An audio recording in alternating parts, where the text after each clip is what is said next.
அனைவருக்கும் வணக்கம். இன்னைக்கு இந்த வீடியோல நம்ம பார்க்க போறது வேலைவாய்ப்பு அலுவலகத்தில் எவ்வாறு நமது கல்வி தகுதியை நாம் பதிவு செய்வது என்பதை பற்றி தான் பார்க்க போறோம். அதாவது புதிய பதிவு எவ்வாறு இணையதளம் வழியாக வீட்டிலிருந்தே மேற்கொள்வது என்பதை பற்றி தான் நம்ம தெளிவா பார்க்க போறோம். இந்த வீடியோவை முழுசா பாருங்க. இந்த வீடியோவை நிறைய பேருக்கு ஷேர் பண்ணுங்க. மனித சேவை சேனலை சப்ஸ்கிரைப் பண்ணாதவங்க சப்ஸ்கிரைப் பண்ணி பெல் ஐகானையும் பிரஸ் பண்ணுங்க. வேலைவாய்ப்பு அலுவலகத்தில் நமது கல்வி தகுதியை வீட்டில் இருந்தவாறு இணையதளத்தில் புதிய பதிவு மேற்கொள்ளலாம். ஏற்கனவே பதிவு செய்தவர்கள் புதுப்பிக்கலாம். அவ்வாறு புதிய பதிவை மேற்கொள்வதற்காகவும் ஏற்கனவே பதிவு செய்ததை புதுப்பிப்பதற்காகவும் இந்த வெப்சைட்டை ஓபன் பண்ணிக்கோங்க. www.tnvelaivaaipu.gov.in. இந்த வெப்சைட்டோட லிங்க் நான் டிஸ்கிரிப்ஷன்ல கொடுக்கிறேன். இதுதான் வேலைவாய்ப்பு மற்றும் பயிற்சி துறை, department of employment and training. இந்த இணையதளத்தில் தான் நாம் வேலைவாய்ப்பு பதிவை புதுப்பிக்கவும் புதிய பதிவை மேற்கொள்ளவும் முடியும். வேலைவாய்ப்பு பதிவை எவ்வாறு புதுப்பிப்பது என்பதை பற்றி ஏற்கனவே மனித சேவை சேனலில் ஒரு வீடியோ வெளியிடப்பட்டுள்ளது. அந்த வீடியோவோட லிங்கை நான் இந்த வீடியோவோட டிஸ்கிரிப்ஷன்ல கொடுக்கிறேன். அதை பார்த்து நீங்க எவ்வாறு ஏற்கனவே பதிவு செய்தவர்கள் வேலைவாய்ப்பு பதிவை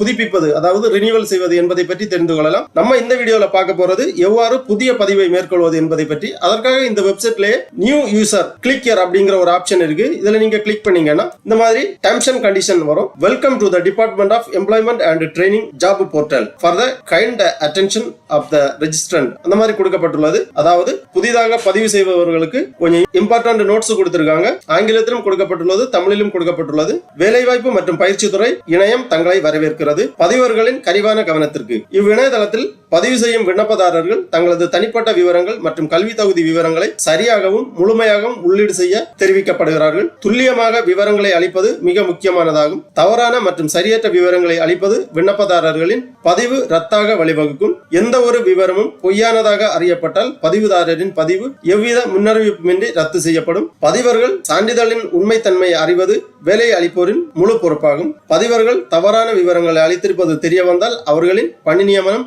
ரத்து செய்யப்படுவதுடன் வேலைவாய்ப்பு அலுவலக பதிவும் ரத்து செய்யப்படும். நான் இங்கு கொடுத்துள்ள விவரங்கள் என் அறிவுக்கு தெரிந்து உண்மையானது என்று அறிவிக்கிறேன். அரசால் வழங்கப்படும் அனைத்து திட்டங்களின் மூலம் பயனடைய ஏதுவாக எனது ஆதார் எண்ணை பகிர்வதற்கு ஒப்புதல் அளிக்கிறேன். கொடுத்துள்ள விவரங்களில் ஏதேனும் தவறானது என கண்டறியப்பட்டால் எனது பதிவு ரத்து செய்யப்படலாம். நான் மேலே கொடுக்கப்பட்ட வேலைவாய்ப்பு பதிவிற்கான கட்டளைகளை ஒப்புக்கொள்கிறேன். அந்த மாதிரி இந்த டெர்ம்ஸ் அண்ட் கண்டிஷனை ரீட் பண்ணி இந்த அக்ரி கிளிக் பண்ணிக்கோங்க. உடனே இந்த மாதிரி கேண்டிடேட் ரெஜிஸ்ட்ரேஷன் ஃபார்ம் ஓபன் ஆகும். இதுதான் கேண்டிடேட் ரெஜிஸ்ட்ரேஷன் ஃபார்ம். புதிய பதிவாளர்கள் ஃபர்ஸ்ட்ல இந்த ரெஜிஸ்ட்ரேஷன் ஃபார்மை ஃபில் பண்ண வேண்டும். அதன் பிறகுதான் உங்களது கல்வி தகுதியை நீங்கள் பதிவு செய்ய வேண்டும். ரெஜிஸ்ட்ரேஷன் ஃபார்ம்ல நேம் கேட்டிருக்காங்க, ஃபாதர் நேம் கேட்டிருக்காங்க, gender, date of birth, email ID, ஒரு யூசர் ஐடி, அதாவது நீங்க லாகின் பண்றதுக்காக யூசர் ஐடி கிரியேட் பண்ணிக்கோங்க. அப்புறம் ஒரு பாஸ்வேர்டு கிரியேட் பண்ணிக்கோங்க. அப்புறம் அட்ரஸ் ப்ரூஃப் டைப் கொடுத்திருக்காங்க.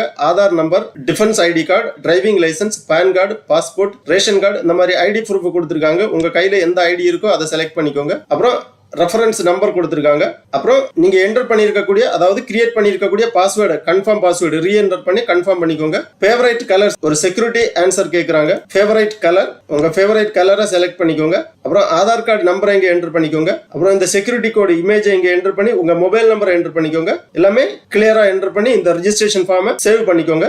உடனே இந்த மாதிரி உங்க டேஷ்போர்டு ஓபன் ஆகும். இதுல நேம் கொடுக்கப்பட்டுள்ளது. உங்களது ரெஜிஸ்ட்ரேஷன் நம்பர் ஒன்று கிரியேட் ஆகும். ரெஜிஸ்ட்ரேஷன் நம்பர் கொடுக்கப்பட்டுள்ளது. அதன் பிறகு நீங்க உங்க டீடைல்ஸ் எல்லாமே மாடிஃபை பண்ணலாம். மாடிஃபை பண்றதுக்காக இங்க மாடிஃபை கான்டாக்ட் அப்படிங்கிற ஒரு ஆப்ஷன் இருக்கு. இதுல நீங்க கிளிக் பண்ணீங்கன்னா இந்த மாதிரி ஒரு பேஜ் வரும். இதுல பர்சனல் டீடைல்ஸ், இதுல கேட்டிருக்கக்கூடிய விவரங்கள் எல்லாமே உங்களுக்கு என்னென்ன அப்டேட் பண்ண வேண்டுமோ எல்லாமே அப்டேட் பண்ணிக்கோங்க. அப்புறம் கான்டாக்ட் டீடைல்ஸ், அப்புறம் குவாலிஃபிகேஷன் டீடைல்ஸ் எல்லாமே நீங்க என்டர் பண்ணிக்கலாம். டெக்னிக்கல், டிப்ளமோ, சர்டிபிகேட் கோர்சஸ் ஏதாவது பண்ணிருந்தீங்கன்னா அது ஆட் பண்ணிக்கலாம். அப்புறம் ஸ்கில் டீடைல்ஸ் எல்லாமே நீங்க ஆட் பண்ணிக்கலாம். எல்லாமே ஆட் பண்ணி சேவ் பண்ணிக்கோங்க. அதன் பிறகு உங்களுக்கு அடிஷனலா ஏதாவது குவாலிஃபிகேஷன் நீங்க ஆட் பண்ணணும்னாலும் ஆட் பண்ணிக்கலாம். இவ்வளவுதான், சிம்பிள் ஸ்டெப் தான். 10ஆம் வகுப்பு முடித்தவர்கள், 12ஆம் வகுப்பு முடித்தவர்கள், யூஜி, பிஜி மேற்படிப்பு முடித்தவர்கள், டிப்ளமோ முடித்தவர்கள் அனைவருமே இந்த வேலைவாய்ப்பு அலுவலகத்தில் பதிவு செய்ய வேண்டும். தங்களது கல்வி படிப்பு முடிந்தவுடன் உங்களது கல்வி தகுதியை வேலைவாய்ப்பு அலுவலகத்தில் பதிவு செய்ய வேண்டும். அவ்வாறு பதிவு செய்தால் மட்டுமே வேலைவாய்ப்பு அலுவலகத்திலிருந்து பணி வாய்ப்புகள் வரும்போது உங்களுக்கு சீனியாரிட்டி வாரியாக நேர்முக தேர்வுக்கான அழைப்பு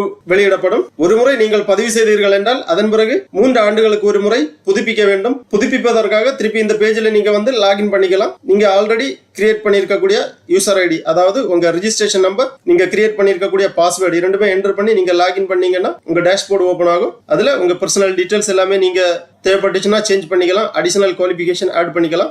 ஆகவே மாணவர்கள் இவ்வாறு வீட்டில் இருந்தவாறு உங்களது வேலைவாய்ப்பு பதிவை இணையதளம் வழியாக மேற்கொள்ளுங்கள். ஓகே நண்பர்களே, இந்த வீடியோ உங்களுக்கு உபயோகமா இருந்துச்சுன்னா லைக் பண்ணுங்க, ஷேர் பண்ணுங்க. மனித சேவை சேனலை சப்ஸ்கிரைப் பண்ணாதவங்க சப்ஸ்கிரைப் பண்ணி பெல் ஐகானையும் பிரஸ் பண்ணுங்க. அனைவருக்கும் நன்றி, வணக்கம்.